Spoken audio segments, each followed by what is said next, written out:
Bonjour et bienvenue dans cette troisième vidéo sur les parallélogrammes. Aujourd'hui, nous allons parler d'un parallélogramme particulier, le losange. Mais avant cela, j'aimerais que tu te mettes dans de bonnes conditions de travail, c'est-à-dire au calme. Si tu n'utilises pas ton téléphone portable pour regarder cette vidéo, je t'invite à le ranger et à le mettre en silencieux. Et tu peux aussi sortir ton cahier de cours ainsi que tes stylos pour noter le cours dans ton cahier à la fin de la vidéo. Ça y est, tu es prêt? Alors c'est parti. Parlons donc de losange. Je pense que tu le sais déjà, un losange, c'est un parallélogramme dont tous les côtés sont de même longueur. C'est ce que j'ai représenté ici sur ce dessin. Tu vois, j'ai dessiné un losange et j'ai représenté le fait que ce côté-là est égal à celui-là avec deux petits traits, shputch, shputch et shputch, shputch. De même, ce côté-là est égal à celui-là. Il y a deux petits traits ici, deux petits traits ici.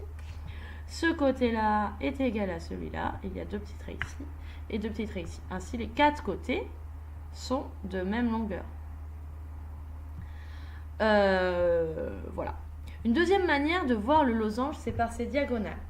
Les diagonales d'un losange ont une propriété bien particulière. Alors, je te rappelle ce que c'est que les diagonales. Ce sont les segments qui relient les sommets opposés, ici et ici. Comme tu le vois ici, vu que j'ai suivi le quadrillage, mes diagonales vont être perpendiculaires. En fait, un parallélogramme est un losange lorsque ses diagonales sont perpendiculaires. C'est ce que je vais représenter ici. J'ai tracé les deux diagonales et j'ai dessiné en gras l'angle droit. De plus, comme c'est un parallélogramme, on sait que les diagonales d'un parallélogramme se coupent en leur milieu, donc les diagonales d'un losange se coupent aussi en leur milieu. La troisième manière de voir les choses, c'est par les symétries. Un parallélogramme est un losange lorsque ses diagonales sont des axes de symétrie. Donc ces diagonales, on les connaît déjà.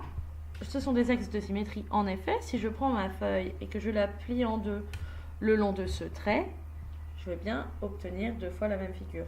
De même pour l'autre diagonale.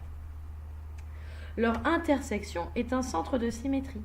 En effet, on sait que pour tous les parallélogrammes, l'intersection des diagonales est un centre de symétrie. Vu que le losange est un parallélogramme, l'intersection de ces diagonales est un centre de symétrie. J'ai donc un centre de symétrie pour le losange ici, là, au niveau de la souris.